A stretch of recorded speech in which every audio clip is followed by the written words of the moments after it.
Aí galera que curte engenharia clínica, hoje eu vou falar para vocês sobre os adicionais de insalubridade e periculosidade.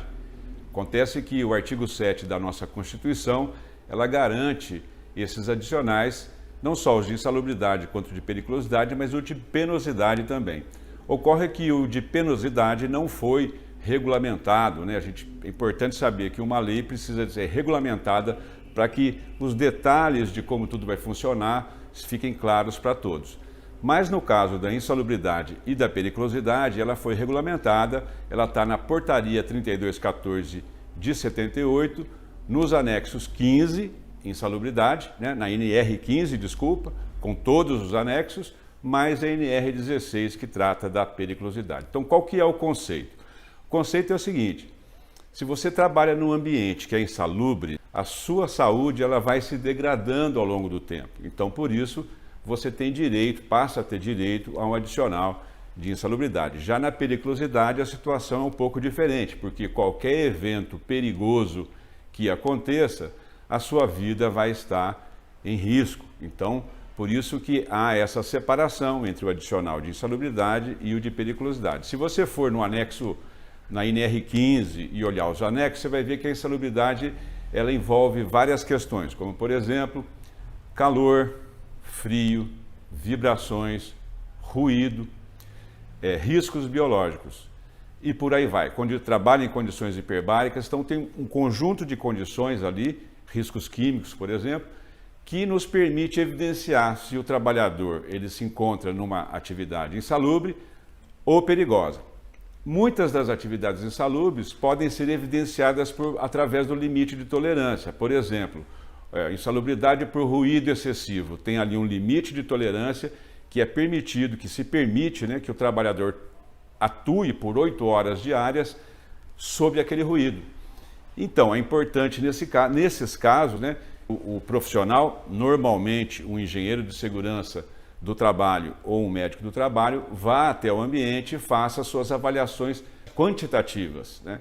Você mede o nível de ruído, compara com uma tabela. Você calcula o IBUTG, que é o índice de bulbo úmido termômetro de globo, e avalia se o ambiente de trabalho está muito quente ou não, se o trabalhador vai ter que descansar e por aí vai. Então, a insalubridade é preciso de que um perito vá até o ambiente de trabalho e faça as avaliações quantitativas e as avaliações qualitativas. No caso da insalubridade por risco biológico, o adicional é concedido por uma inspeção no local do trabalho. Não existe um parâmetro, um limite de tolerância que você possa medir e comparar. Então, é importante que o perito vá até o ambiente, analise o ambiente, analise as condições de trabalho que a empresa oferece para aquele trabalhador, analise se a permanência dele nesse ambiente é eventual, ou se é intermitente, ou se é contínua.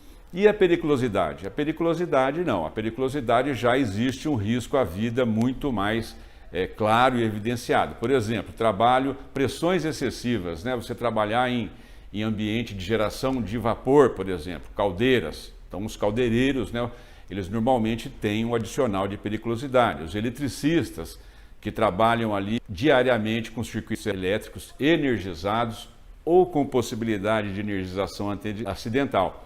É importante também na periculosidade a gente entender se o indivíduo está numa área de risco e se ele está realizando uma atividade de risco. Então, esses dois fatores, no meu ponto de vista, são determinantes para você determinar, né, decidir se o indivíduo tem condição de receber o adicional de periculosidade ou não.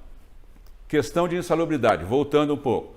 A insalubridade ela pode ser descaracterizada com medidas de segurança ou com o uso de equipamentos de proteção individual. Na periculosidade também você pode reduzir esse risco que o trabalhador corre quando ele trabalha em circuitos energizados ou com possibilidade de energização acidental.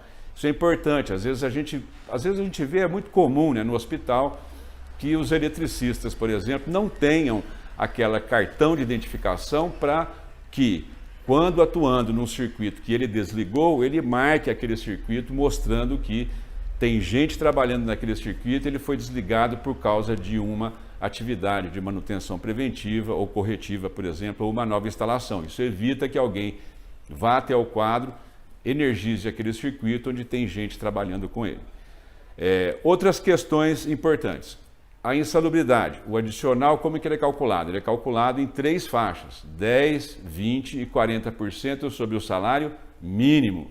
Então, o adicional de insalubridade é calculado sobre o salário mínimo, enquanto o adicional de periculosidade é de 30% calculado sobre o salário base.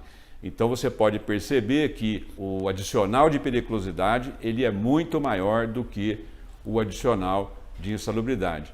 E outro ponto que a gente tem que considerar é que eles não se superpõem, ou seja, ou eu tenho um adicional de insalubridade ou eu tenho um adicional de periculosidade. Eu já fiz muitas perícias trabalhistas, aproximadamente uma centena, para um juiz da junta, hoje, né, Junta de Conciliação e Julgamento, mas para dirimir essas questões, porque como que isso funciona? Funciona da seguinte forma: o trabalhador ele move uma ação contra a empresa reclamando o direito de adicional de insalubridade ou de periculosidade. Então fica estabelecido ali o reclamante, que é o trabalhador, e a reclamada, que é a empresa. O que acontece a seguir? A seguir é demandada, normalmente, né, o juiz não tem condição de julgar se é insalubre, se é perigoso, como é, o que não é. É importante que ele determine, né, um perito judicial, que era o que acontecia comigo. Ele nomeava, né, era uma nomeação, ele nomeava o engenheiro Lúcio como perito judicial, sou engenheiro de segurança do trabalho também.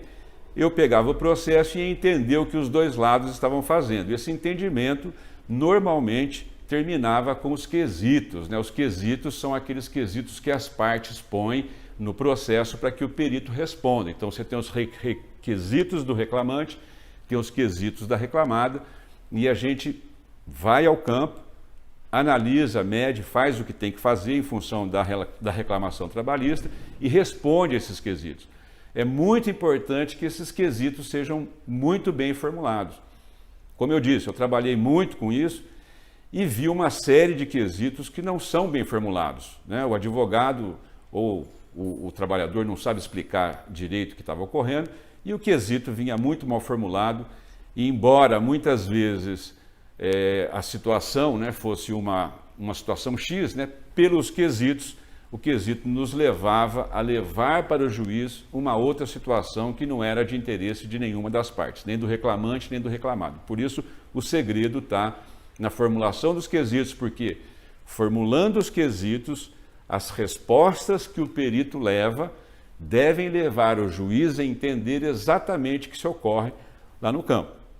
Então, assim, em hospital a gente tem os dois, a gente tem a insalubridade e a gente tem periculosidade. Vai depender do hospital, vai depender da oficina, vai depender das atividades que estão descritas ali na descrição de cargos e salários, mas, sobretudo, do cuidado, né, que a organização oferece para que o trabalhador possa desempenhar de maneira plena a sua capacidade de contribuição.